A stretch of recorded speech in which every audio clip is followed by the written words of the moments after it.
మరొకసారి చేరువచ్చిన సంఘమంతటికి కూడా ప్రభు అయిన యేసుక్రీస్తు నామంలో హృదయపూర్వక వందనాలు, స్తోత్రాలు చెల్లిస్తూ ఉన్నాను. అందరికి వందనాలు. మరి దేవుని మహాకృపను బట్టి మరొక రోజు ఈ యొక్క శిలువ ధ్యాన కూడికలో రీతిగా దేవుడిని మహింపరిచేటువంటి భాగ్యాన్ని దేవాది దేవుడు మనకిచ్చిన విధానాన్ని బట్టి దేవునికి నేను వందనాలు తెలియజేస్తూ ఉన్నాను.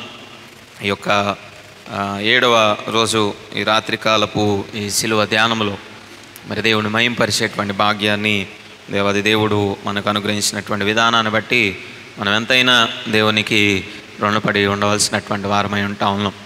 సో నిన్నటి దినాన్న మొట్టమొదటి న్యాయాధిపతి అయినటువంటి ఒత్నీయేలు అనేటువంటి ఆ న్యాయాధిపతిని గురించి కొన్ని మాటలు మనం జ్ఞాపకం చేసుకోవడం అనేది చూస్తూ ఉన్నాం.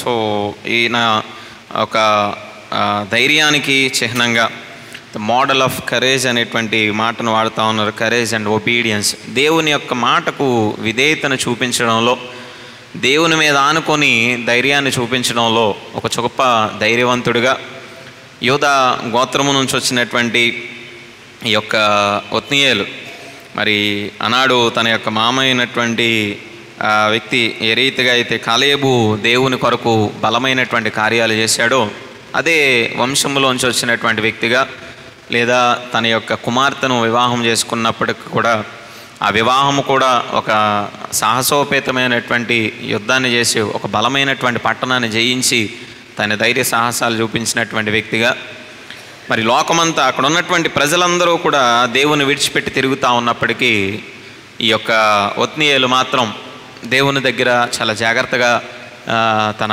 విశ్వాస జీవితాన్ని కాపాడుకున్నటువంటి వ్యక్తిగా ఈ ఒత్నీయేలు జీవితాన్ని మనం చూస్తూ ఉన్నాం. సో దేవుని ఆత్మచేత నడిపించబడ్డాడు ఒత్నీయేలు, దేవుని యొక్క మాటకు విధేయతను చూపించాడు ఒత్నీయేలు, దేవుని మార్గాన్ని నడుచుకున్నాడు తప్పనిసరిగా. అలాగే తన భార్య కూడా చాలా భయభక్తురాలుగా కనబడుతూ ఉంది. తన భార్య కూడా అక్సా కూడా మరి దేవుని యందలి భయభక్తులు కలిగినటువంటి స్త్రీగా మనం చూస్తూ ఉన్నాం. ఆ స్త్రీల జీవితాన్ని గురించి జ్ఞాపకం చేసుకున్నప్పుడు ఒకసారి అక్సాను గురించి కూడా పూర్తి వాక్యాన్ని మనం విందాం ఒకసారి. సో ఆ రీతిగా దేవుడు మరి ఈ యొక్క ఒత్నీయేలును లేవనెత్తి ఒక రాజ్యం మీదకు పంపించి ఆ రాజ్యం నుంచి ఇశ్రాయేల్ని విడిపిస్తాడు. ఆ రాజ్యం పేరేమని చెప్పాను, నోరు తిరగదు అది, సో గుర్తుపెట్టుకోవడం. కుషన్ రిషతాయి అనేది అతని పేరు, రాజు పేరు, రాజ్యం పేరు రామ్నా హరాయి. సో అది మెసొపొటేమియా ప్రాంతంలో ఉన్నటువంటి దేశం లేదా ఆ రాజ్యము. ఈ యొక్క ఇశ్రాయేలుకి ఉత్తరాన మరి ఉన్నట్లుగా మనం చూడగలుగుతూ ఉన్నాం. ఎన్ని సంవత్సరాలు బానిసత్వంలో ఉన్నారు? ఎన్ని సంవత్సరాలు? 8 సంవత్సరాలు. సో తర్వాత దేవుడు ఒత్నీయేలు లేవనెత్తాడు. ఎన్ని సంవత్సరాలు ఉన్నారంట? అది నెమ్మదితో 40 సంవత్సరాల సుదీర్ఘ నెమ్మదిని దేవుడిచ్చాడు. సో మొదటి న్యాయాధిపతి అయినటువంటి ఒత్నీయేలు చనిపోయిన తరువాత ఈ 3వ అధ్యాయంలో 3వ అధ్యాయంలో న్యాయాధిపతుల గ్రంథము 3వ అధ్యాయంలో 12వ వచనం అనుకుంటే ఒకసారి చదువుదాం. ఇశ్రాయేలీయులు మరలా యెహోవా దృష్టికి దోషులైరు గనుక వారు యెహోవా దృష్టికి దోషులైనందున యెహోవా ఇశ్రాయేలీయులతో యుద్ధము చేయుటకు మోయాబు రాజైన ఎగ్లోనును ఏం చేశాడంటే ఈసారి బలపరిచినట్లుగా మనం చూడగలుగుతూ ఉన్నాం. మొదటి న్యాయాధిపతి అయినటువంటి ఒత్నీయేలు ద్వారా దేవుడు విజయాన్ని ఇచ్చిన తరువాత, మొదటి న్యాయాధిపతి అయినటువంటి ఒత్నీయేలు ద్వారా దేవుడు నెమ్మదిని, సంతోషాన్ని దాదాపు 40 సంవత్సరాల పాటు ఆ దేశంలో ఇచ్చిన తర్వాత ఒత్నీయేలు చనిపోయాడు. ఒత్నీయేలుని తీసుకెళ్ళి పాతిపెట్టారు. అలాగే వారి భక్తిని కూడా తీసుకెళ్ళి పాతిపెట్టారు. ఒత్నీయేలుతో పాటే వారి భక్తిని, వారి భయాన్ని, దేవుడంటే భయభక్తులు కూడా ఆ ఒత్నీయేలు సమాధితో పాటు ఈ ఇశ్రాయేలీయులందరూ కూడా ఏం చేశారంటే తీసుకెళ్ళి అందులో పాతిపెట్టారు. ఎప్పుడైతే ఒత్నీయేలు చనిపోయాడో ఆ ఒత్నీయేలు చనిపోగానే, తమ న్యాయాధిపతి నాయకుడైనటువంటి వాడు చనిపోగానే మళ్ళీ వారి ప్రవర్తన మొదటి స్థితిలోనికి వచ్చింది. మరలా చెడ్డగా ప్రవర్తించడం అనేది వాళ్ళు మొదలుపెట్టారు. సో ఈ యొక్క ప్రతి ఒక్క న్యాయాధిపతిని మనం జ్ఞాపకం చేసుకునేటప్పుడు మనం జాగ్రత్తగా ఆలోచన చేయాల్సింది, గుర్తుపెట్టుకోవాల్సింది ఏంటంటే, మొట్టమొదటి రోజున ఒక మాట చెప్పాను, ఒక సైకిల్ అనేది. సో ఒత్నీయేలు బ్రతికున్నప్పుడు ఆ ఒత్నీయేలు లేవడానికి ముందు పాపం చేశారు. పాపం చేసినటువంటి విధానాన్ని బట్టి 8 సంవత్సరాలు దేవుడు తీసుకువెళ్ళి బానిసత్వానికి అప్పగించాడు. మళ్ళీ బానిసత్వంలో ఉన్నప్పుడు దేవునికి మొరపెట్టుకున్నారు. దేవుడు ఈ యొక్క ఒత్నీయేలు అనేటువంటి న్యాయాధిపతిని ఆ ప్రజలకు న్యాయము తీర్చడానికి, వారిని విడిపించడానికి దేవుడు మరి ఏర్పాటు చేసుకున్నాడు. దేవుని యొక్క ఆత్మచేత నడిపించబట్టి ఒత్నీయేలు వారిని విడిపించాడు. 40 సంవత్సరాలు నెమ్మదితో ఉన్నారు. 40 సంవత్సరాల తర్వాత ఒత్నీయేలు చనిపోయాడు. మళ్ళీ ఒత్నీయేలు చనిపోగానే మళ్ళీ సైకిల్ అనేది మళ్ళీ మొదటికే వెళ్ళిపోతూ ఉంటాం అన్నది. సో మానవుని యొక్క జీవితం అనేది, మానవుని యొక్క విశ్వాసపు యాత్ర అనేది నేటి దినాన్న ఇదే రీతిగా ఉండిపోతూ ఉంది చాలామంది హృదయాల్లో. ఆ సమస్య శోధన మన యొక్క జీవితాల్లో వెంటాడుతూ ఉన్నప్పుడు, ఏదైనా ఒక ఇబ్బందికరమైనటువంటి పరిస్థితులు మనం వెంటాడుతూ ఉన్నప్పుడు, ఏదైనా ఒక పెద్ద ఇబ్బందికరమైనటువంటి సందర్భాలు మన జీవితాలు ఎదురవుతూ ఉన్నప్పుడు గగ్గోలు పెట్టి ప్రార్థన చేస్తూ ఉంటాం దేవుని సన్నిధానం. ఇక మామూలు ప్రార్థన కాదు అది.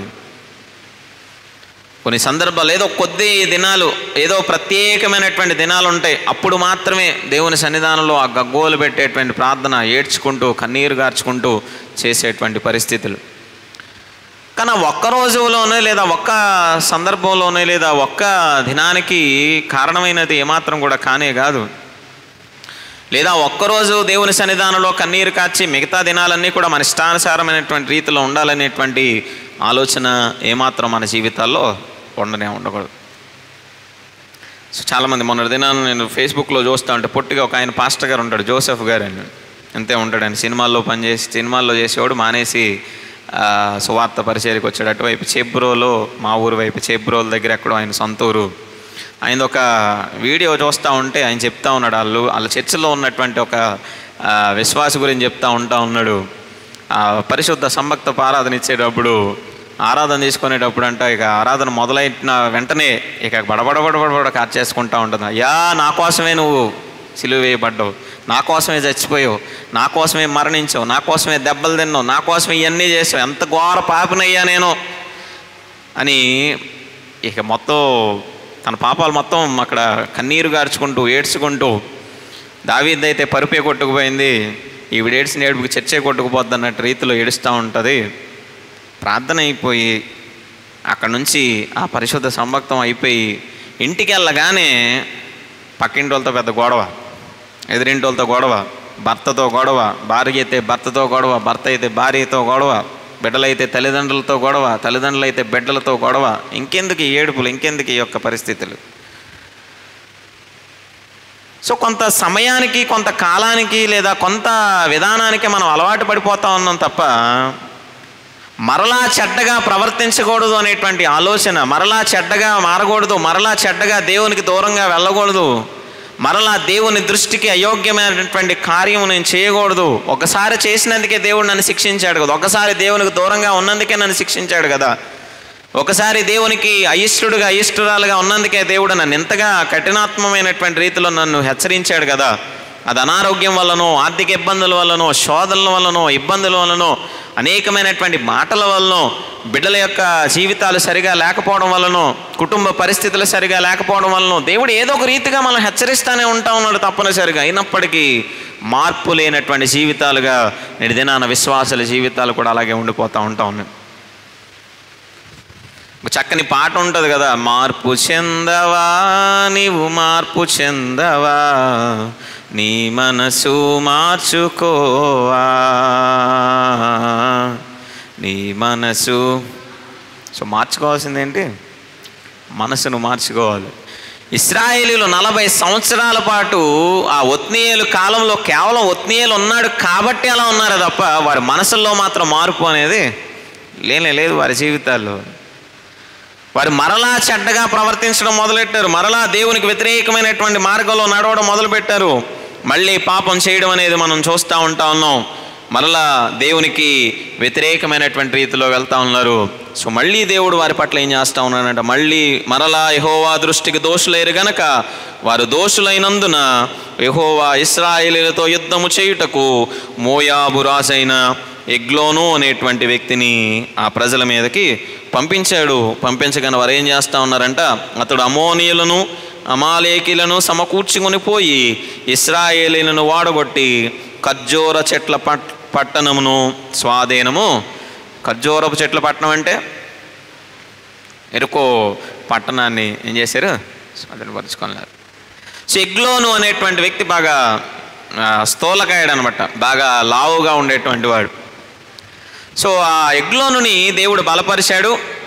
సో వాడు ఏం చేస్తూ ఉన్నాడంటే, వాడు అక్కడికే వెళ్లకుండా మోయాబీలు వారితో పాటు అమోనీయులను కూడా తీసుకొని, అమాలేకులను కూడా తీసుకొని, అమోనీయులు అమాలేకులు ఇద్దరు కలిసి, మొత్తం మోయాబీలు అమాలేకులు అమోనీయులు ముగ్గురు కలిసి ఒక్కసారిగా ఇశ్రాయేలు మీద పడి, ఆ ఇశ్రాయేలు ప్రజల మీద పడి, ఆ ఎరుకో పట్టణాన్ని, ఆ ఖర్జూరపు పండ్ల పట్టణాన్ని మొత్తాన్ని కూడా నాశనం చేసి, ఆ ఇశ్రాయేలీలను తీసుకొని మళ్ళీ బానిసత్వంలోనికి వారిని తీసుకోబోతున్నటువంటి పరిస్థితి మనం చూస్తూ ఉన్నాం. 18 సంవత్సరాల పాటు వారిని బానిసలుగా పెట్టుకున్నాడు ఈ యొక్క ఎగ్లోను అనేటువంటి ఈ రాజు.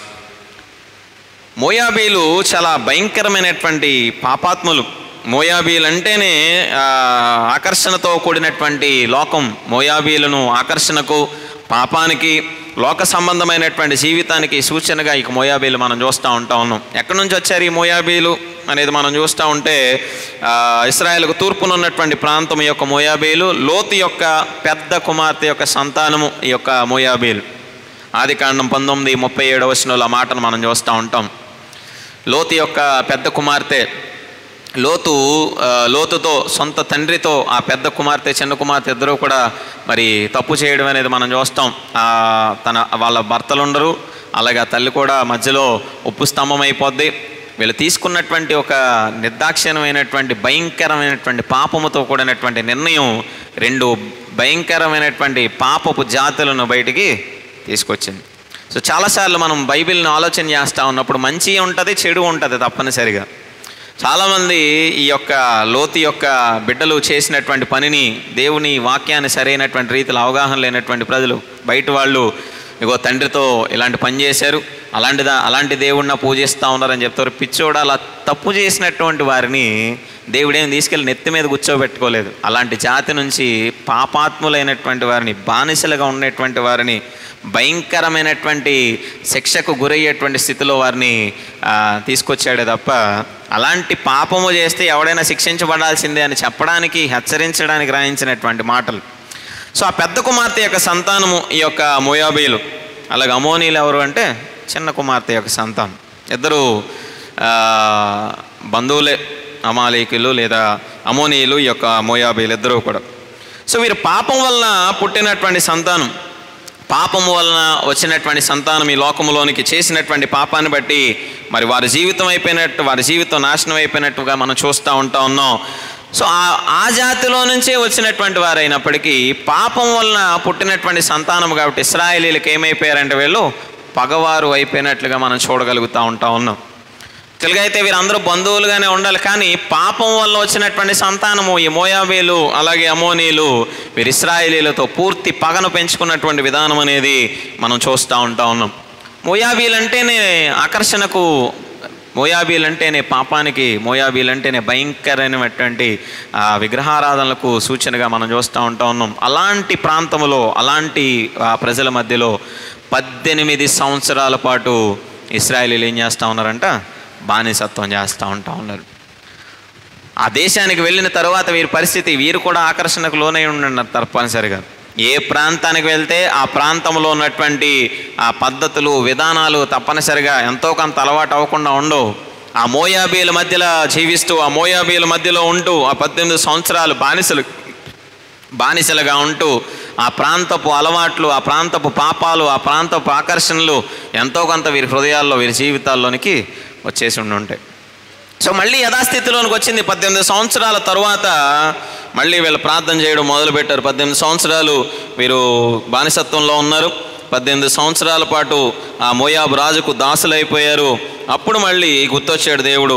18 సంవత్సరాల తర్వాత 15వ వచనంలో ఇశ్రాయేలీలు యెహోవాకు మొర్రపెట్టగా అప్పుడు దేవుడు 2వ న్యాయాధిపతిని వారి కొరకు లేవనెత్తినట్లుగా మనం చూస్తూ ఉన్నాం. ఆ 2వ న్యాయాధిపతి పేరు యెహూదు అనేటువంటి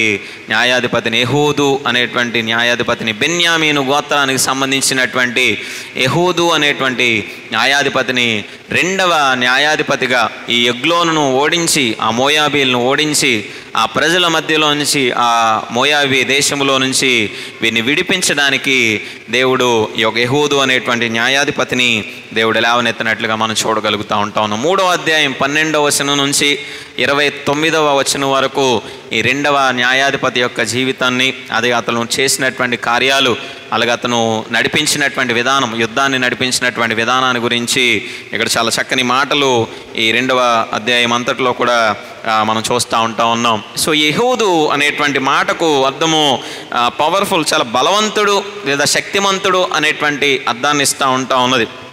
అలాగే అది శక్తి కేవలం భౌతికపరమైనటువంటి బలము మాత్రమే కాదు, కానీ జ్ఞానం విషయంలో కూడా చాలా తెలివితేటలు కలిగినటువంటి నాయకుడిగా, ఒక వ్యూహాత్మకమైనటువంటి నాయకత్వపు లక్షణాలు కలిగినటువంటి వ్యక్తిగా ఈ యొక్క యెహూదు మనకు కనబడతా ఉన్నాడు. ధైర్యం కలిగినటువంటి వ్యక్తి యెహూదు.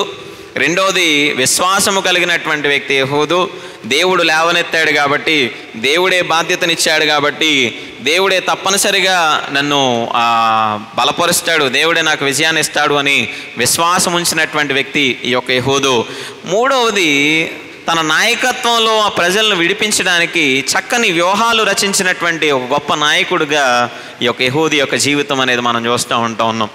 సో నాయకుడికి ఉండాల్సినటువంటి ప్రాముఖ్యమైనటువంటి లక్షణం ఏంటంటే వ్యూహాలు రచించేటువంటి వాడిగా ఉండాలి. ముందున్నటువంటి శత్రువు బలవంతుడు అని తెలుసుకున్నప్పుడు దాన్ని ఎలా ఎదుర్కోవాలో, పిచ్చివాళ్ళలాగా ఏదో పడిపోయేటువంటి వాడుగానో, వెళ్ళి వాడి మీద గొడవకి వెళ్ళిపోయేటువంటి వాడుగానో కాదు. మన ముందున్నటువంటి శత్రువు మనకంటే బలమైన వాడు అని తెలుసుకున్నప్పుడు ఆ బలమైనటువంటి శత్రువుని ఎదిరించాలి అంటే తప్పనిసరిగా మన యొక్క మెదడులో ఏముండాలి, వ్యూహాలు ఉండాలి తప్పనిసరిగా. ఎలా పడితే అలా వెళితే విజయం అనేది రాదు. గుడ్డెద్దు వెళ్ళి చేయిలో పడితే ఏమవుతుంది? గుడ్డితనంతో ఉన్నటువంటి ఎద్దు అది ఎడదిరుగుద్దో, ఎవరిని తనుద్దో, ఏం చేస్తుందో తెలియదు. ఎద్దుల బండ్లు ఇప్పుడంటే కనబట్లు, ఇప్పుడు అన్ని ట్రాక్టర్లు వచ్చేసినాయి. పల్లెటూరులోకి వెళ్తే ఎద్దుల బండ్లు వేసుకొని, నాగళ్ళు వేసుకొని దున్నుతూ ఉంటారు. సో అది గుడ్డిదైతే కనుక అది ఎటు తిరుగుద్దో తెలీదు, ఏం చేస్తుందో తెలీదు, తీసుకెళ్ళినటువంటి తన యజమానుడిని తంతోదో తెలియదు, ఎవరిని తంతోదో తెలియదు. సో అలాగే నాయకుడైనటువంటి వాడికి తన నాయకత్వంలో విజయాన్ని సాధించాలి అంటే తప్పనిసరిగా వ్యూహాలు ఉండాలి. ఆ యొక్క మోయాబీలు చాలా బలమైనటువంటి వారు, అక్కడ ఉన్నటువంటి రాజ్యము చాలా బలమైనటువంటిది. అంత పెద్ద పట్టణాన్ని జయించారు అంటే చాలా తెలివితేటలు కలిగినటువంటి వారు, బలమైనటువంటి వారందరూ కూడా. కానీ ఈ యొక్క ఎగ్లోనును జయించడానికి, ఆ ఎగ్లోను మీద విజయాన్ని సాధించడానికి ఇతను కూడా అంతే ధైర్యాన్ని పొందుకున్నటువంటి వ్యక్తిగా, వ్యూహాత్మకంగా ఇతన్ని డైరెక్ట్గా ఎదురుగుండా వెళ్ళి ఇతన్ని నేను చంపలేను, లేదా యుద్ధంలో ఇతన్ని ఓడించడం అనేది అసాధ్యమైనటువంటి కార్యం అని అనుకున్నాడేమో. స్థూలకాయుడు చాలా బలమైనటువంటి వాడు, చాలా లావుగా ఉండేటువంటి వాడు కాబట్టి ఆ లావుగా ఉండేవాడిని చూస్తే మామూలుగానే భయం వేస్తుంది మనకి. సో అలా భయపడ్డాడేమో, కానీ అలాంటి ఆలోచన కలిగి ఉన్నాడేమో, కానీ ఏ మాత్రము వెనకడుగు వేయకుండా అతను తీసుకున్నటువంటి నిర్ణయం మాత్రం ఒక వ్యూహాత్మకమైనటువంటి రీతిలో తన్ని మభ్యపెట్టి ఆ ఎగ్లోను చంపివేసినటువంటి ఒక గొప్ప ధైర్యవంతుడిగా ఈ యొక్క యెహూదు యొక్క జీవితం అనేది మనం చూస్తూ ఉన్నాం. ఈ బెన్యామీను గోత్రానికి సంబంధించినటువంటి వ్యక్తి ఈ యొక్క యెహూదు. అలాగే అతని తండ్రి పేరు గెరా అనేటువంటి మాటను మనం చూస్తూ ఉన్నాం. కింద వచనాల్లో మనం చదువుతూ ఉన్నప్పుడు, ఇశ్రాయేలీయులకు మొరపెట్టగా బెన్యామీనీయుడైన గెరా కుమారుడగు యెహూదను రక్షకుని వారి కొరకు యెహోవా నియమించెను అనేటువంటి మాటను మనం చూస్తూ ఉన్నాం. దేవుడే ఆ వ్యక్తిని ఆ ప్రజల మీద, లేదా ఆ యొక్క మోయాబీయుల మీద యుద్ధాన్ని చేయడానికి, మోయాబీయుల చేతుల్లోంచి ఆ 18 సంవత్సరాల బానిసత్వంలో నుంచి ఆ ప్రజలను విడిపించడానికి మరి ఎడమ చేతి వాటం కలిగినటువంటి ఈ యొక్క యెహూదును మరి దేవుడు ఏర్పాటు చేసుకున్నటువంటి విధానం అనేది మనం చూస్తూ ఉన్నాం. సో ఎగ్లోనుకు ఏటేటా కప్పం చెల్లించేటువంటి పరిస్థితులు ఉండే ఆనాటి దినాల్లో. ప్రతి ఒక్కరూ కూడా ఈ యొక్క ఎగ్లోనుకు కప్పం చెల్లించాలంటే పన్ను చెల్లించాలి ప్రతి సంవత్సరం కూడా. సో ఆ సంవత్సరం కూడా అదే రీతిగా పన్ను చెల్లించడానికి వెళ్తూ ఉన్నారు. ఆ పన్ను చెల్లించడానికి వెళ్తూ ఉన్నటువంటి సందర్భంలోనే ఈ యొక్క యెహూదు ఏం చేస్తూ ఉంటాడంటే, ఒక చక్కని ఆలోచన కలిగి, ఒక చక్కని ఆలోచనతో ఆ యొక్క శత్రువును చంపడానికి ఒక వ్యూహాన్ని రచించినటువంటి విధానం మనం చూస్తూ ఉన్నాం. ఆ కింద వచనాలు మనం చదువుతూ ఉన్నప్పుడు, మోయాబు రాజు అయిన ఎగ్లోనుకు కప్పము పంపగా యెహూదు 3 పొడవు గల 2 అంచుల కత్తిని చేయించుకొని తన వస్త్రములో తన కుడి తొడ మీద దానిని కట్టుకొని ఆ కప్పము మోయాబు రాజైన ఎగ్లోనుకు తెచ్చెను. ఆ ఎగ్లోను బహు స్థూలకాయుడు, యెహూదు ఆ కప్పము తెచ్చి ఇచ్చిన తరువాత కప్పము మోసిన జనులను వెళ్ళనంపి గిల్గాలు దగ్గరున్న పెసీలీము నొద్ద నుండి తిరిగి వచ్చి, రాజా, రహస్యమైన మాట ఒకటి నీతో చెప్పవలెననగా అతడు తన యొద్ద నిలిచిన వారందరినీ వెలుపలికి పోవు వరకు ఊరుకొమ్మని చెప్పెను. యెహూదు అతని దగ్గరకు వచ్చినప్పుడు అతడు ఒక్కడే చల్లని మేడగదిలో కూర్చుండినను. యెహూదు, నీతో నేను చెప్పవలసిన దేవుని మాట ఒకటి ఉన్నది అని చెప్పగా అతడు తన పీఠము మీద నుండి లేచెను. అప్పుడు యెహూదు తన ఎడమ చేతిని చాపి తన కుడి తొడ మీద నుండి ఆ కత్తిని తీసి కడుపు మీద అతని పొడిచెను. పిడియును కత్తి వెంబడి దూరగా క్రొవ్వు కత్తిపైన కప్పుకొనినందున అతని కడుపు నుండి కత్తిని తీయలేకపోయాను. అది వెనక నుండి బయటకు వచ్చి ఉండను. అప్పుడు యెహూదు పంచపాళిలోనికి బయలు వెళ్ళి తన వెనకను ఆ మేడగది తలుపు వేసి గడియ పెట్టెను. అతడు బయలు వెళ్ళిన తరువాత ఆ దాసులు లోపలికి వచ్చి చూడగా మేడగది తలుపులు గడియలు వేసి ఉండట కనుక వారు అతడు చల్లని గదిలో శంఖాని వర్తికి పోయి ఉన్నాడని, పడుకొని ఉన్నాడో లేకపోతే ఏ బాత్రూమ్కో వాష్రూమ్కి వెళ్ళున్నాడు అని అనుకొని తాము సిగ్గి వింతలు పడు వరకు కనిపెట్టినను. అతడు ఆ గది తలుపులు తీయకపోగా వారు తాళపు చెవిని తెచ్చి తలుపులు తీసి చూచినప్పుడు వారి యజమానుడు చనిపోయి నేలను పడి ఉండెను. ఒక్కడే వెళ్ళాడు చంపడానికి, కానీ అది ఏమాత్రం కూడా సాధ్యమయ్యేటువంటి కార్యం కాదు. ఇతని యొక్క శరీరం, ఇతని యొక్క ఆకారం ఏ రీతిగా ఉందో అనేది అయితే మనకి చెప్పట్లేదు, కానీ ఇందులో ఆ ఎదురుగా ఉన్నటువంటి శత్రువు మాత్రం చాలా బలవంతుడు, స్థూలకాయుడు, చూడటానికి చాలా బలంగా కనబడేటువంటి వ్యక్తి అనేటువంటి విషయం అయితే అర్థమవుతూ ఉంటా ఉన్నది.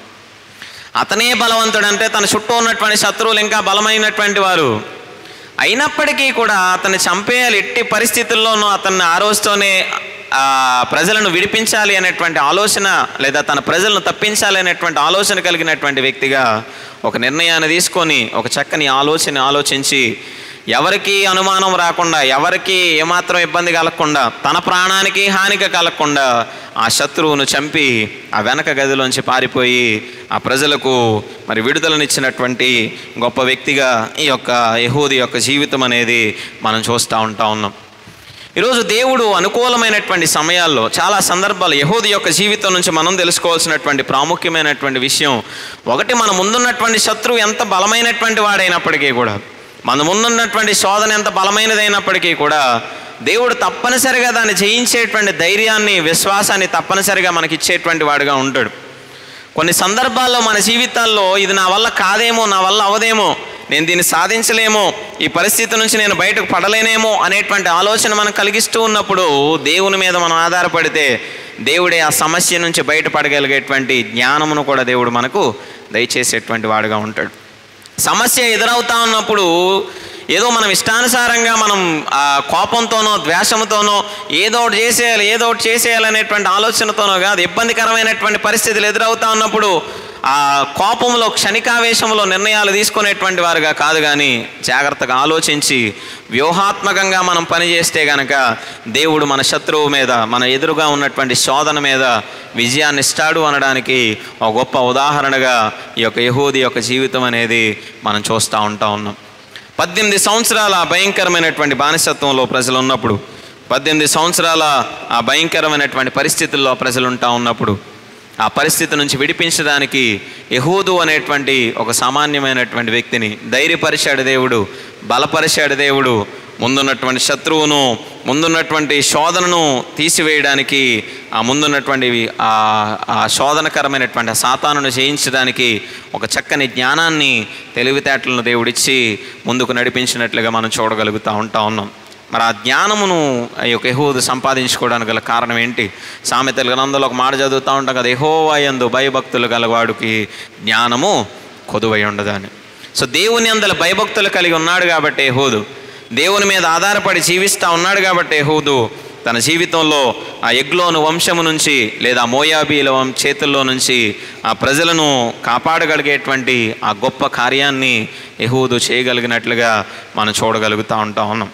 ఈరోజు ఈ యొక్క యెహూదు యొక్క జీవితం ద్వారా యెహూదు తన యొక్క జీవితంలో తను చేసినటువంటి ఆ గొప్ప కార్యాన్ని బట్టి మనం చూస్తూ ఉన్నప్పుడు 28వ వచనంలో ఒక మాట చెప్తా ఉంటాడు. యెహూదు ఆ విజయాన్ని సాధించిన తరువాత ప్రజలందరి దగ్గరికి వచ్చి ఆ ప్రజలతో మాట్లాడుతూ ఉంటాడు. అతో వారికి ముందుగా సాగి వారితో నా వెంబడి త్వరగా రండి, మీ శత్రువులైన మోయాబీలను యెహోవా మీ చేతికి అప్పగించుచున్నాడు అనేను. అక్కడేమో రాజును చంపేశాడు.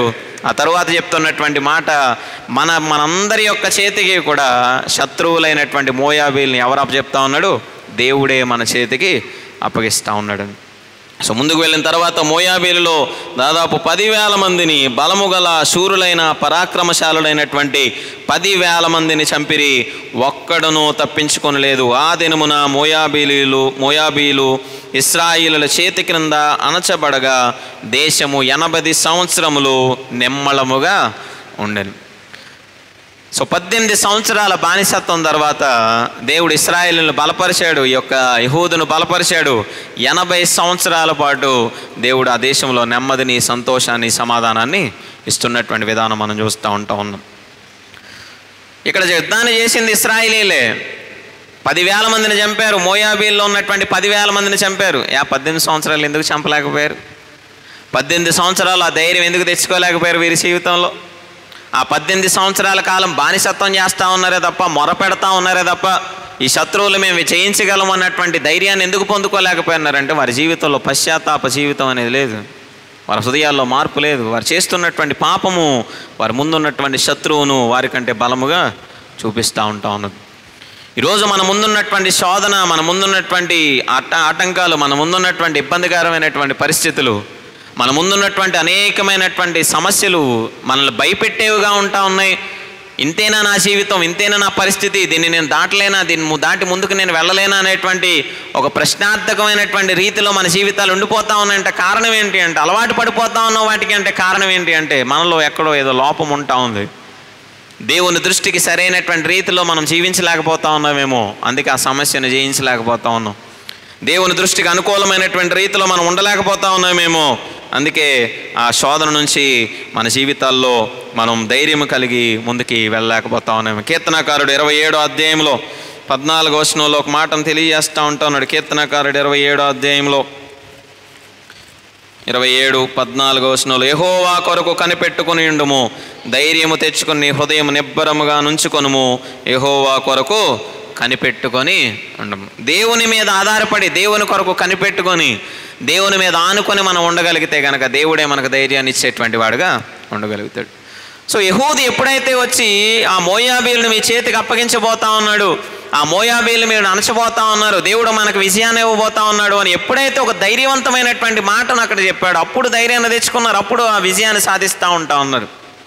మన దేవుడు మన వెనకాల నిరంతరం తోడుగా ఉంటాడు. మన దేవుడు మనతో ఉండి మనకు విజయాన్ని ఇస్తాడు. మన దేవుడు మనతో ఉండి అపవాది యొక్క ప్రతి ఒక్క కార్యాలను కూడా అనగగొక్కుతాడు అనేటువంటి ఆలోచన, నిరంతరము దేవుని కొరకు కనిపెట్టుకునేటువంటి ఆ గొప్ప ప్రార్థనా జీవితం, ఆ గొప్ప విశ్వాసము మన హృదయాల్లో నిరంతరం కూడా కలిగి జీవించాలి. 18 సంవత్సరాలు ఆ విశ్వాసం లేదు వారి హృదయంలో. 18 సంవత్సరాలు ఆ ధైర్యం కోల్పోయారు ఆ ఇశ్రాయేలీలు వారి జీవితాల్లో. మోయాబీల కింద అణచబడటానికైనా ఇష్టపడ్డారేమో కానీ మేము ఎందుకని జయించలేం. దేవుడు ఎన్నో అద్భుతాలు చేశాడు కదా మా జీవితంలో, దేవుడు ఎన్నో ఆశ్చర్య కార్యాలు చేశాడు కదా మా జీవితంలో, దేవుడు ఎన్నో గొప్ప పరిస్థితుల నుంచి మమ్మల్ని విడిపించాడు కదా, ఎందుకని ఈ పరిస్థితిలో ఈ చిన్న సమస్యలో, ఈ చిన్న శోధనలో మేము ఎందుకని బయటపడలేం అనేటువంటి ఆలోచన వారి హృదయంలో ఏమాత్రం కూడా రానేలారదు. యెహూదు అనేటువంటి ఒక ధైర్యవంతుడు, యెహూదు అనేటువంటి ఒక గొప్ప విశ్వాసపరుడు, యెహూదు అనేటువంటి ఒక గొప్ప నాయకుడు, ఒక చక్కని ఆలోచనతో, ఒక చక్కని జ్ఞానముతో, దేవుని అందులో భయభక్తులతో ముందుకు నడిచాడు. దేవుని యొక్క తోడును పొందుకున్నాడు, దేవుని చేత నడిపించబడ్డాడు. తనకంటే బలవంతుడైనటువంటి ఎగ్లోనును చంపగలిగాడు. తమకంటే బలవంతులైనటువంటి మోయాబీలను, శూరులైనటువంటి మోయాబీలను, వీరులైనటువంటి మోయాబీలను ఒక్క చేత్తో, ఒంటి చేత్తో ఆ ఇశ్రాయేలీలందరూ కలిసి చంపివేయగలిగారు. సో శత్రువులను ఆ రీతిగా నాశనం చేయడానికి, శత్రువులను ఆ రీతిగా తమ శత్రువుల చేతుల్లోంచి వారిని తప్పించడానికి, ఆమె శత్రువుల చేతుల్లోంచి విడిపించడానికి ఆనాడు యెహూదు అనేటువంటి ఒక న్యాయాధిపతిని దేవుడు ఏర్పాటు చేసుకున్నటువంటి విధానం అనేది మనం చూస్తూ ఉన్నాం. మరి ఈరోజు మన యొక్క జీవితాల్లో కూడా యెహూదు ఏ రీతిగా అయితే ఒక చక్కని జ్ఞానముతో తన ముందున్నటువంటి శత్రువును ఓడించేటువంటి ఒక చక్కని ప్రణాళిక రచిస్తూ తన జీవితంలో విజయాన్ని సాధిస్తాడు. తన జీవితంలో ఒక ప్రణాళికను కలిగి ముందుకు ఎలా అయితే వెళ్తూ ఉన్నాడో, ప్రణాళిక లేకుండా, ఏ మాత్రము ఆలోచన లేకుండా ప్రతి విషయంలో ఎలా పడితే అలా ఇష్టానుసారంగా ముందుకు వెళ్ళేటువంటి వారు, ఆలోచన లేకుండా మనం ఏది చేసినప్పటికీ కూడా, ఆలోచన లేకుండా మనం ఎన్ని ప్రయత్నాలు చేసినప్పటికీ ఒక ప్రత్యేకమైనటువంటి రీతిలో దేవుని సన్నిధానంలో దేవుని దగ్గర మోకరించి దేవుని అడిగి ఒక చక్కని జ్ఞానము కలిగి ఒక నిర్ణయాన్ని తీసుకొని జాగ్రత్తగా మనం ముందుకు వెళ్ళగలిగిపోతే కనుక, ఆలోచన లేకుండా తీసుకునేటువంటి ప్రతి ఒక్క నిర్ణయము కూడా మనల్ని ఇబ్బందికరమైనటువంటి పరిస్థితుల గుండా నడిపించేదిగా ఉంటుంది. సో మన జీవితాల్లో ఉన్నటువంటి ఏ సమస్య పోవాలన్నప్పటికీ, మన జీవితాల్లో ఉన్నటువంటి ఏ శోధన పోవాలన్నప్పటికీ, మన జీవితాల్లో ఉన్నటువంటి ఎటువంటి ఇబ్బంది మన నుంచి విడిపించబడాలన్నప్పటికీ ఆలోచనతో ముందుకు అడిగేసేటువంటి వారిగా ఉండాలి. ఒక చక్కని ఆలోచన జ్ఞానాన్ని మనం కలిగి జీవించాలి. యెహూదు ఆనాడు ఆలోచన కలిగి ఉన్నాడు. భయపడలేదు యెహూదు. ఒక్కసారిగా కత్తి తీసుకొని వెళ్ళిపోవాలి, కానీ కత్తి లోపలికి వెళ్ళిపోయింది, బయటకు రావట్లేదు. ఇటువైపు నుంచి కత్తి ఇటువైపు నుంచి వచ్చింది కానీ బయటకు రావట్లేదు. కంగారు పడిపోలేదు, ఏమాత్రం కూడా అలసిపోలేదు, ఏమాత్రం కూడా భయపడలేదు. కానీ సో వెంటనే ఒక ఆలోచన చేశాడు, ఈ తలుపు ఇటు వేసి వెనక నుంచి వెళ్ళిపోతే ఎవరో కూడా ఇప్పుడే రారు. సో తెలివైనటువంటి వాడి లక్షణం ఆలోచనాత్మకమైనటువంటి విధానం. సో నేటి దినాన చాలామంది ఇబ్బందికరమైనటువంటి పరిస్థితుల్లోనికి వెళ్ళిపోవడానికి గల కారణం ఆలోచనతో కూడినటువంటి నిర్ణయాలను తీసుకోలేకపోతూ ఉన్నారు. కంగారుతో నిర్ణయాలు తీసుకుంటూ ఉంటాం చాలామంది. కంగారు పడి నిర్ణయాలు తీసుకుంటూ, కంగారుతో సరే ప్రతి ఒక్క పనిని చేసుకుంటూ, కంగారుగా ప్రతి ఒక్క నిర్ణయాన్ని తీసుకుంటూ చేతులారా చాలామంది వారి జీవితాలు నాశనం చేసుకుంటున్నటువంటి వారు, వారి జీవితాల్లో ఇబ్బందులు పాలయ్యేటువంటి వారు, వారి జీవితాల్లో శ్రమల గుండా నడుస్తున్నటువంటి వారు నేటి దినాన ఈ లోకములో అనేక మంది ఉంటా ఉన్నారు. ఆలోచనాత్మకమైనటువంటి నిర్ణయం 18 సంవత్సరాల బానిసత్వం నుంచి ఇశ్రాయేలుని విడిపించగలిగింది. ఈరోజు మనము ఆలోచనతో తీసుకునేటువంటి నిర్ణయం మనల్ని, మన కుటుంబాల్ని, మనల్ని, మన జీవితాల్ని తప్పనిసరిగా ఆశీర్వదించబడేదిగా ఉంటుంది, విడిపించేదిగా ఉంటుంది అనడానికి ఒక గొప్ప నిదర్శనంగా ఈ యెహూదు యొక్క జీవితం అనేది మనం చూడగలుగుతూ ఉన్నాం. మరి ఈరోజు మన హృదయాల్లో, మన జీవితాల్లో మనకి ఏదైతే అవసరమో, మనకి ఏదైతే అక్కర ఉంటా ఉన్నదో, మనం దేని కొరకైతే ఎదురు చూస్తూ ఉన్నామో, ఏ సమస్య అయితే ఉంటా ఉన్నదో, ఏ శోధన అయితే ఉంటా ఉన్నదో, దాని నుంచి తప్పించబడాలని ప్రతి ఒక్కరికి ఉంటుంది. కానీ ఆ తప్పించబడటానికి ఎలా తప్పించబడాలి అని ఆగి ఆలోచన చేసి దేవుని మీద ఆధారపడి ఒక నిర్ణయాన్ని తీసుకుంటే గనుక దేవుడే మనకు జ్ఞానాన్ని ఇచ్చేటువంటి వాడుగా ఉంటాడు, దేవుడే మనకు తెలివినిచ్చేటువంటి వాడుగా ఉంటాడు. ఆ సమస్య నుంచి విడిపించబడటానికి దేవుడే మన పక్షాన నిలవబడి పోరాడేటువంటి వాడుగా ఉంటాడు. యెహూదు పక్షాన నిలబడినటువంటి దేవుడు మోయాబీయులు 10,000 మందిని జయించడానికి ఇశ్రాయేలుల పక్షాన నిలవబడినటువంటి దేవుడు మన పక్షాన కూడా నిలవబడాలి, మన పక్షాన కూడా ఉండాలి. అంటే మనం కూడా యెహూదు వలె, నేను యుద్ధం చేస్తూ ఉన్నాను, నేనే గొప్ప కార్యం చేస్తూ ఉన్నాను, నేనే మిమ్మల్ని నడిపిస్తూ ఉన్నాను, ఇదిగో నడవండి, నా ద్వారా దేవుడు మీకు విజయాన్ని ఇవ్వబోతా ఉన్నాడు అనేటువంటి అహాన్ని తీసివేసి దేవుడు మన పక్షాన నిలవబోతా ఉన్నాడు అని దేవుని మీద ఆనుకొని యెహూదు ఏ రీతిగా అయితే ముందుకు నడిచాడు, నీవు నేను ప్రతి విషయంలో దేవుని మీద ఆధారపడి ముందుకు నడవగలిగితే, ఆలోచనతో కూడినటువంటి నిర్ణయాలు తీసుకోగలిగితే, ఆగి ఆలోచించి దేవుని యొక్క ప్రణాళికలో మనం నడవగలిగితే దేవుడు మన పక్షాన్ని కూడా అదే రీతిగా గొప్ప కార్యాలు చేసేటువంటి వాడిగా ఉండగలుగుతాడు. ఉదయకాల సమయంలో ఏలియా యొక్క ప్రార్థనా జీవితాన్ని జ్ఞాపకం చేసుకున్నప్పుడు కూడా అదే విషయాన్ని తెలియజేస్తూ ఉన్నాను నేను. 450 బయలు ప్రవక్తల మధ్య నిలవబడి ఏలియా చెప్తున్నటువంటి మాట ఏంటి అంటే, ఈరోజు ఏ దేవుడు గొప్పవాడో వీళ్ళకి తెలియాలి, నువ్వు చేసేటువంటి కార్యము ద్వారా వీరు నీ గొప్పతనాన్ని తెలుసుకోవాలి అని ప్రార్థన చేస్తూ ఉంటాడు. సో ఏలియా చేసినటువంటి ఆ చిన్న ప్రార్థన 450 మంది ప్రవక్తలు సాయంత్రం వరకు చప్పట్లు కొట్టుకుంటా, అరుచుకుంటా, డ్రమ్ములు కొట్టుకుంటా, దిగు దిగు దిగు అంటా ఉన్నప్పటికీ ఏం దిగదు. మీ దేవుడికి చెవులు లేవా, వినపట్లేదేమో, ఇంకా గట్టిగా పిలవండి, చాలా ఇదిగా మాట్లాడతాడు. సో సాయంత్రం వరకు ఏం ఉండదు. ఇక సాయంకాలం ఏలియా గారు వచ్చి చుట్టూ కందకాన్ని తవ్వించి మళ్ళీ అందులో నీళ్లు పోసి ఆ పైన ఏమో దాన్ని పెట్టి ఒకే ఒక ప్రార్థన, ఈరోజు నువ్వు చేయబోయేటువంటి కార్యము ద్వారా దేవుడు ఎవరో వీళ్ళు తెలుసుకోవాలి, దేవుని యొక్క గొప్పతనాన్ని వీళ్ళు తెలుసుకోవాలని. సో కార్యము జరిగిన వెంటనే ఎప్పుడైతే అగ్ని పైనుంచి దిగి ఆ గంధకాన్ని అంతటినీ కూడా బూడిద చేసిందో, వెంటనే అక్కడ ఉన్నటువంటి ప్రజలు కేకలు వేయడం మొదలు పెడతారు, ఏలియా గొప్పవాడు, ఏలియా గొప్పవాడు అని. అంతేనా? కాదు. యెహోవాయే దేవుడు, యెహోవాయే దేవుడు, దేవుడే గొప్ప కార్యాన్ని చేశాడని దేవుడిని గణపరచడం మొదలు పెడతా ఉంటారు. కారణం ఏంటంటే ఏలియా మొదటి నుంచి చెప్తున్నటువంటి మాట ఏంటి అంటే దేవుడే కార్యాన్ని చేస్తాడు అని. ఈరోజు మన యొక్క జీవితాల్లో కూడా మన ముందున్నటువంటి శోధన, మన ముందున్నటువంటి పరిస్థితులు ఎంత బలమైనవైనప్పటికీ కూడా నా దేవుడు నా పక్షాన కార్యం చేస్తాడు అనేటువంటి నమ్మకంతో, విశ్వాసంతో మనం ప్రార్థించగలిగితే కనుక, చేసేటువంటి ప్రతి ఒక్క పనిలో ఆలోచించి దేవుని చిత్తానుసారంగా వెళ్ళేటువంటి వారుగా మనం ఉండగలిగితే కనుక, దేవుడు మా పక్షాన్ని నిలవబడతాడు, మాకు విజయాన్ని ఇస్తాడు అనేటువంటి ఆలోచనతో మనం ముందుకు నడవగలిగితే కనుక, అన్నాడు యెహూదుకు, ఇశ్రాయేలీయులకు మోయాబీయుల మీద ఇచ్చినటువంటి రీతిలో మన యొక్క జీవితాల్లో కూడా మన శోధనలపైన, మనకున్నటువంటి ఇబ్బందులపైన దేవుడు గొప్ప విజయాన్ని ఇచ్చేటువంటి వాడుగా ఉంటాడు. సో యెహూదు వల్ల 80 సంవత్సరాలు తిరిగి మళ్ళీ ఒక సమాధానకరమైనటువంటి స్థితిని వారి జీవితాల్లో పొందుకున్నారు. మరి తరువాత పరిస్థితులు ఏమవుతూ ఉన్నాయి, తరువాత వారి జీవితాలు ఏ స్థితిలోనికి వెళ్ళినాయి అనేవి మరి రేపటి దినాన్న మనం జ్ఞాపకం చేసుకుందాం. దేవుడి కొద్ది మాటలు మన వెనుకల్లో దీవించునుగాక. ఆమేన్. ప్రార్థన చేసుకుందాం. తలడం వంచినట్లయితే. పరిశుద్ధ మౌనతర శ్రేష్టమైన మనకు వందనాలు, స్తోత్రాలు చెల్లిస్తూ ఉన్నాం. మా దేవుడు మాకు తోడుగా ఉండి గొప్ప కార్యాలు చేసేటువంటి వాడు అని యెహూదు నేను మాకు నేర్పిస్తూ ఉన్నాడు. దేవుడు మాకు తోడుగా ఉండి మాకు చక్కని జ్ఞానాన్ని దయచేసి మమ్మల్ని క్షేమముతో నడిపించేటువంటి వాడు. సమస్యను జయించడానికి, వాటి నుంచి విడుదల పొందడానికి చక్కని వ్యూహాలను, చక్కని ఆలోచన, జ్ఞానాన్ని దయచేసేటువంటి దేవుడు మా దేవుడు అని యెహూదు యొక్క జీవితం మాకు తెలియజేస్తూ ఉంటాం. తన ముందున్నటువంటి శత్రువు చాలా గొప్పవాడు, తన ముందున్నటువంటి శత్రువు చాలా బలవంతుడు. అయ్యా, తను చేయాలని అనుకున్నది ఒక కార్యం, కానీ అక్కడికి వెళ్ళిన తరువాత అక్కడ అనుకోని పరిస్థితి అతనికి ఎదురైనప్పటికీ కూడా ఆ సమస్య నుంచి, ఆ శోధన నుంచి ఏ రీతిగా తప్పించుకోవాలో చక్కని జ్ఞానాన్ని యెహూదుకి నువ్వు అనుగ్రహించావు. అతను నీ యందు భయభక్తులు కలిగిన వాడు కాబట్టే, నీవు తోడుగా ఉన్నావు అనేటువంటి ధైర్యాన్ని కలిగినటువంటి వాడు కాబట్టే, విశ్వాసాన్ని కలిగినటువంటి వాడు కాబట్టే ఆ సమస్య నుంచి ఎలా విడిపించబడాలో కూడా తండ్రి నీవే అతనికి ఒక చక్కని ఆలోచన, జ్ఞానాన్ని దయచేసి ఉన్నావు. అయ్యా, యొక్క యెహూదు యొక్క జీవితం ద్వారా మా హృదయాల్లో, మా జీవితాల్లో, మా కుటుంబాల్లో కూడా ఆయన నువ్వు లేకపోతే మేమేమీ చేయలేము. ఈ లోకంలో మేము ఏ స్థితిలో ఉన్నా కూడా ఆ స్థితిలో మమ్మల్ని కాపాడటానికి నిరంతరము కూడా మాకు ఆలోచన, జ్ఞానాన్ని దయచేసేటువంటి దేవుడు నీవే అనేటువంటి చక్కని మాటలను ఈ యొక్క యెహూదు జీవితం ద్వారా మాకు తెలియజేస్తున్నటువంటి విధానాన్ని బట్టి వందనాలు, స్తోత్రాలు.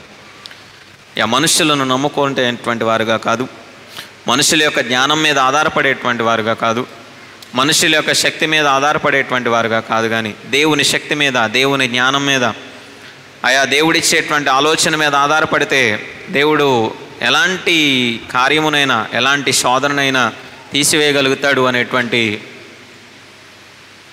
ఆ గొప్ప ఆలోచనను ఈ యొక్క యెహూదు ద్వారా మాకు తెలియజేస్తున్నటువంటి విధానాన్ని బట్టి వందనాలు, స్తోత్రాలు. తండ్రి, ప్రజలైతే దూరంగా ఉంటా ఉన్నారు, ప్రజలైతే పాపం చేయటంలో అలవాటు పడిపోయినటువంటి వారుగా ఉంటా ఉన్నారు.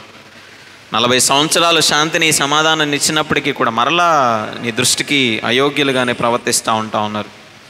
తండ్రి, ఈరోజు మా జీవితాల స్థితిలో ఉండకూడదు. నేను మరలా చెడ్డవారిగా మారిపోయేటువంటి వారుగా కాదు, కానీ తండ్రి మారిన ప్రతిసారి కూడా, అలా చెడ్డగా ప్రవర్తించిన ప్రతిసారి కూడా దేవుని కోపానికి మేము లోనవుతాం అనేటువంటి ఆ భయమును న్యాయాధిపతుల కాలంలో ఉన్నటువంటి ఇశ్రాయేలు ప్రజల జీవితాల్లోంచి మేము నేర్చుకోవడానికి సహాయాన్ని దయచేయండి. సమస్యలు వచ్చినప్పుడు దేవుని సమీపించేటువంటి వారుగా, సమస్య తీరిపోగానే, శోధన తీరిపోగానే దేవుని విడిచిపెట్టి జీవించేటువంటి వారుగా మేము ఉండకుండా తండ్రి నీ యందు భయభక్తులను మా హృదయంలో మార్చుకొని నిరంతరము నేను వెంబడించేటువంటి వారుగా మేము ఉండడానికి సహాయాన్ని దయచేయండి. చేరువచ్చిన బిడ్డలందరినీ కూడా దీవించండి, ఆశీర్వదించండి. నిరంతరము నీ కాపుదల, నీ కనుదృష్టి ఆ బిడ్డల పట్ల ఉంచండి. ఆ రోజు ఎగ్లోనును తండ్రి ఆ ఖడ్గముతో చంపినటువంటి రీతిగా ఈరోజు కనపడినటువంటి అపవాదిని 2 అంచెల ఖడ్గము వంటి నీ వాక్యం అనేటువంటి ఆయుధాన్ని మేము ధరించి మా చుట్టూ ఎదురవుతున్నటువంటి సమస్యలను, శోధనలను ఆ వాక్యం అనేటువంటి ఖడ్గముతో మేము కూడా జయించగలిగేటువంటి భాగ్యాన్ని మాకు దయచేయమని ప్రార్థన చేస్తూ ఉన్నాం. ఆనాడు ఒక చిన్న ఖడ్గము బలవంతుడైనటువంటి యెగ్లోనును చంపగలిగింది. తండ్రి, ఈరోజు మా చేతుల్లో ఉన్నది బలమైనటువంటి ఖడ్గము. అయ్యా, మా చేతుల్లో ఉన్నది స్థిరమైనటువంటి ఖడ్గము. అయ్యా మా చేతుల్లో ఉన్నది ఎన్నడూ కూడా మారనటువంటి ఖడ్గము, అది నీ వాక్యం అనేటువంటి ఆ 2 అంచుల ఖడ్గం. దాన్ని నిరంతరము కూడా మేము ధరించేటువంటి వారుగా, అపవాది చేసేటువంటి ప్రతి ఒక్క కార్యాలను, ప్రతి ఒక్క కీడును, ప్రతి ఒక్క ఇబ్బందిని, అయ్యా ప్రతి ఒక్క శోధనను కూడా ఆ వాక్యం అనేటువంటి ఆ 2 అంచెల ఖడ్గము చేత నిరంతరము కూడా నాశనం చేసేటువంటి వారుగా, ఆ వాక్యం అనేటువంటి ఖడ్గము ద్వారా, వాక్యము ద్వారా మా హృదయాల్లో నన్ను చక్కని జ్ఞానాన్ని నన్ను సంపాదించుకొని, తెలివిని సంపాదించుకొని, ఆ అపవాదిని ఏ రీతిగా జయించాలో, ఏ రీతిగా దాని నుంచి తప్పించబడాలో తండ్రి, ఆలోచనాపూర్వకమైనటువంటి విధానంలో వ్యూహాత్మకంగా నడుచుకునేటువంటి వారుగా మేము ఉండడానికి సహాయాన్ని దయచేయమని ప్రార్థన చేస్తున్నాం. చేరువచ్చిన ప్రతి ఒక్క బిడ్డను పేరు పైన దర్శించండి. నేను ఈ వ్యక్తి యొక్క జీవితం, యెహూది యొక్క జీవితం నేను మాకు, మా కుటుంబాలకు ఆదర్శంగా ఉండేలాగా, ఇశ్రాయేలీల ప్రవర్తన మరలా వారు మారిపోతున్నటువంటి విధానం మా అందరికీ కూడా ఒక హెచ్చరికగా ఉండేలాగా సహాయాన్ని దయచేయమని ప్రార్థిస్తున్నాను. మన బలహీనులుగా ఉన్నటువంటి బిడ్డలు మీరు దర్శించండి. ఈ ఆ బిడ్డలు మీరు ముట్టండి, స్వస్థపరచండి, సంపూర్ణమైనటువంటి ఆరోగ్యాలతో నింపండి. అజయ్ కుమార్ని బట్టి ప్రార్థిస్తూ ఉన్నాం. ఆ బిడ్డను మీరు క్షేమంగా ఉంచారు అని చక్కని మాటను మేము వినడానికి మీరు చూపిన ధన్యతను బట్టి వందనాలు. మరి ఒక 2-3 రోజుల్లో నన్ను డిశ్చార్జ్ అవుతారు అని నన్ను ఆ తల్లి తెలియజేసిన దాన్ని బట్టి వందనాలు, స్తోత్రాలు. అయ్యా ఇది కేవలం నా సంఘము చేసినటువంటి ప్రార్థన అని ఒక చక్కని సాక్ష్యాన్ని ఆమె నోటి నుండి వినడం చాలా సంతోషం తండ్రి. అయ్యా నువ్వు చేసింది కార్యం ఇది కేవలం నీ వలన జరిగినటువంటి కార్యం అని మేము నమ్ముతా ఉన్నాం. ఇంకొన సంపూర్ణమైనటువంటి శక్తితో, బలముతో ఆ బిడ్డను తిరిగి నీ సన్నిధానాన్ని నడిపించమని ప్రార్థిస్తూ ఉన్నాను తండ్రి. ఆ బిడ్డలో ఉన్నటువంటి బలహీనత అంతటినీ కూడా తీసివేయండి. అలాగే సుధారాణి గారిని బట్టి ప్రార్థన చేస్తున్నాం. ఆ బిడ్డను జ్ఞాపకం చేసుకొని ఆపరేషన్లో తోడుగా ఉండి క్షేమంగా తన గృహానికి నడిపించినటువంటి విధానాన్ని బట్టి వందనాలు. ఇంకా ఉన్నటువంటి బలహీనతలను తీసివేయండి, సంపూర్ణమైనటువంటి ఆరోగ్యాల బిడ్డకు దయచేయమని ప్రార్థన చేస్తున్నాం. అలాగే ఇందిరా గారిని బట్టి ప్రార్థిస్తున్న బిడ్డను మీరు ముట్టండి, స్వస్థపరచండి. ఆమెలో ఉన్నటువంటి బలహీనత అంతటినీ కూడా తీసివేయండి. నేను సంపూర్ణమైనటువంటి శక్తితో, నేను బలముతో నేను బిడ్డను మీరు నింపమని ప్రార్థన చేస్తున్నాను తండ్రి. అలాగే నేను గుంటక మేరీ మార్తమ్మ గారిని బట్టి ప్రార్థన చేస్తున్నాం. అయ్యా అప్పటికి పెరాలసిస్ వచ్చి నేను ఇబ్బంది పడతా ఉన్నారని తెలియజేసి ఉన్నారు. ఆ కాళ్ళను, చేతులను, అయ్యా నేను ఆ మూతిని, నేను ప్రతి ఒక్క బలహీనతను, అయ్యా ఏ అవయవం అయితే నేను ఇబ్బంది పడుతూ ఉందో, ఏ అవయవం అయితే నేను యొక్క పెరాలసిస్ వల్ల నేను ఇబ్బందికరమైనటువంటి పరిస్థితుల్లోనికి వెళ్ళిందో, అరికాలు మొదలుకొని నడినెత్తి వరకు కూడా నేను ముట్టి స్వస్థపరచమని ప్రార్థన చేస్తూ ఉన్నాం. ఆనాడు నేను 4 స్నేహితుల యొక్క విశ్వాసము పక్షవాయువు గల వ్యక్తిని నన్ను స్వస్థపరిచింది. ఈరోజు సంఘం యొక్క విశ్వాసము, అయ్యా మేము విశ్వాసముతో చేస్తున్నటువంటి ప్రార్థన తండ్రి ఆ యొక్క తల్లిగారి యొక్క జీవితంలో గొప్ప కార్యాన్ని చేయలాగా సహాయాన్ని దయచేయమని ప్రార్థన చేస్తున్నాం. ఆమెలో ఉన్నటువంటి ప్రతి ఒక్క బలహీనతను కూడా దూరపరచమని ప్రార్థన చేస్తున్నాను తండ్రి. అయ్యా చేరొచ్చిన ప్రతి ఒక్క బిడ్డను పేరు పైన దర్శించండి, దీవించండి. చిన్న బిడ్డలను, యవనస్తులను, స్త్రీలను, పురుషులను, వృద్ధులను, పెద్దలను ప్రతి ఒక్క బిడ్డను పేరు పైన దర్శించి నీ కృప చేత నడిపించమని, అయ్యా తిరిగి వెళ్తూ ఉండగా నీ కృప, నీ కాపుదల నేను ప్రతి ఒక్కరితో కూడా ఉంచి క్షేమంగా ఎవరి గృహాలకు వారికి నడిపించమని, ఉదయకాలం తిరిగి నీ సన్నిధిలో నేను స్తుతించి నేను గణపరచు పర్యంతం నేను నీ సహాయాన్ని మా పట్ల, మా కుటుంబాల పట్ల ఉంచమని త్వరలో రానైన నజరేయుడైన యేసుక్రీస్తు వారి నామంలో ప్రార్థించి అడిగి వేడుకొనిచున్నాము తండ్రి, ఆమేన్. పరలోకమందున్న మా తండ్రి, ఈ నామం పరిశుద్ధపరచబడును గాక, ఈ రాజ్యం వచ్చును గాక, ఈ చిత్తం పరలోకమందు నెరవేరినట్టు భూమి అందు నెరవేరును గాక. అది ఆహారం నేడు మాకు దయచేయము, మా అపరాధము చేసిన వారిని క్షమించిన ప్రకారం మా అపరాధము క్షమించుము, మమ్మల్ని శోధనలోకి తేక దుష్టులు తప్పించుము. కనుక రాజ్యము, శక్తి, మహిమ నిరంతరమని విన్నావు తండ్రి, ఆమేన్. మన పరమ తండ్రి అయిన దేవుని ప్రేమ, ప్రభువైన యేసుక్రీస్తు వారి యొక్క కృప, పరిశుద్ధాత్మ యొక్క అన్యోన్య సహవాసము, సమాధానము, దీవెన కూడిన మనకును సకల పరిశుద్ధులకును చేరువచ్చిన ప్రతి ఒక్క కుటుంబానికి ఇప్పుడు ఎల్లప్పుడు తోడయుండి సదా దీవించి ఆశీర్వదించి కాపాడునుగాక. ఆమేన్. జయ